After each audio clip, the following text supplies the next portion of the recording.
Last মোমেন্টে assistant যখন cancel করে দেয়, তাও আবার ব্রাইডাল রাশ ডেটগুলোতে, তখন কিন্তু একটা মেকআপ আর্টিস্টকে ভীষণ বিপদে পড়তে হয়, কারণ লাস্ট মোমেন্টে সে কিন্তু অন্য আর কোনো অ্যাসিস্ট্যান্ট পায় না। আমার যখন একটার বেশি ব্রাইড থাকে তখন আমি দুজন অ্যাসিস্ট্যান্ট নিয়ে কাজ করতে বেশি পছন্দ করি। তবে একজন অ্যাসিস্ট্যান্ট যদি লাস্ট মোমেন্টে ক্যান্সেল করে দেয় তখন কিন্তু ভীষণ প্রবলেম হয়ে যায়, কারণ আমরা এই যে এত সুন্দর সুন্দর কাজ আমাদের তোমরা দেখতে পাও, এইগুলো কিন্তু আমাদের অ্যাসিস্ট্যান্টরাই আমাদের হেল্প করে এতটা সুন্দর করে ফুটিয়ে তুলতে।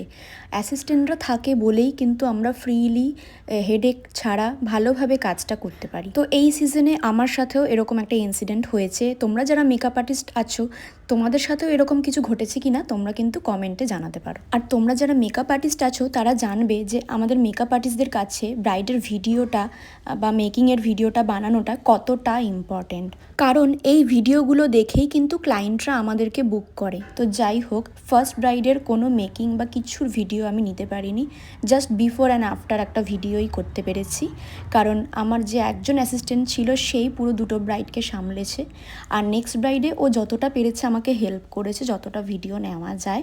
But at the end of the day দুটো কাজই আমার ভালোভাবে হয়েছে, টাইমের মধ্যে আমি ব্রাইডদেরকে ছাড়তে পেরেছি, এটাই আমার কাছে অনেক। ভিডিওটা এতক্ষণ ধরে দেখার জন্য অনেক ধন্যবাদ।